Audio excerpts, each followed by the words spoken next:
Ikhona yini into okuthiwa uhlola ngesinazaretha? Ikhona into okuthiwa ukukhuphula?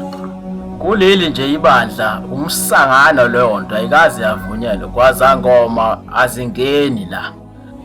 Kuleli bandla lamanazaretha akaze kube khona lokho kuthiwa izangoma azingangeni kuleli bandla.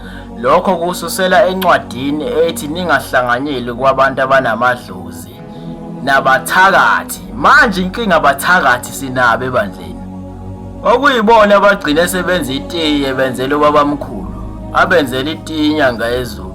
Abathakathi sinabo ebandleni, nabo kuthiwa singasonti nabo. Lo mkhuba-ke wabantu abahlola ngesinazaretha mudala. Uyabona nje uma uzonda unyazi ungasizakali ngalo. Lo mkhuba mudala, ubukhona ngesikhathi senkosi uThingo.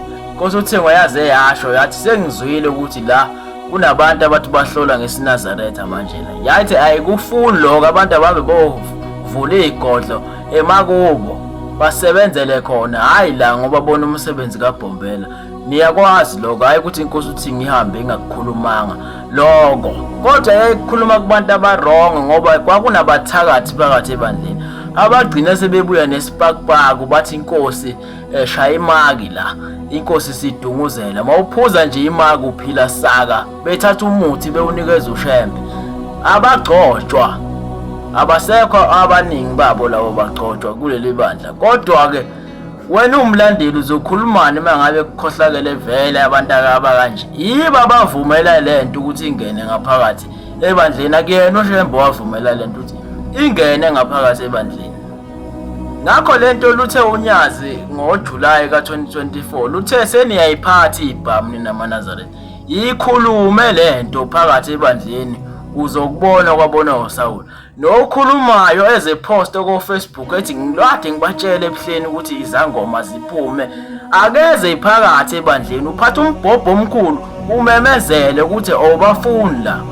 Kuzofanele ukuthi ulale khona ebuhleni ungaphumi ngoba waphumela ngaphandle uzokubona kwabona uSawule. Hayi ukuthi sithule ngoba lezi zinto asiyiboni yini thina, siyazibona. Kodwa ngoba wena une-effort unamandla ukuthi ukwazi ukuthi umemezele o-social media uthi ebuhleni bakhonza nezangoma, woza ngaphakathi ebandleni. Akulona ibandla elivumele lento, kepha amadoda athile mhlawumbe awu-5 kanje. Njengoba ibandla lonke lilingaka asazi lutho thina ngoba sikholelwe ezangomeni thina, futhi alukho osingalukhuluma uma abagcotshwa bethule. Futhi laba abakhona njengamanje bashi most yabo labagcotshwa abakhona, bagcotshwe lo mkhuba usukhona vele phakathi esondweni.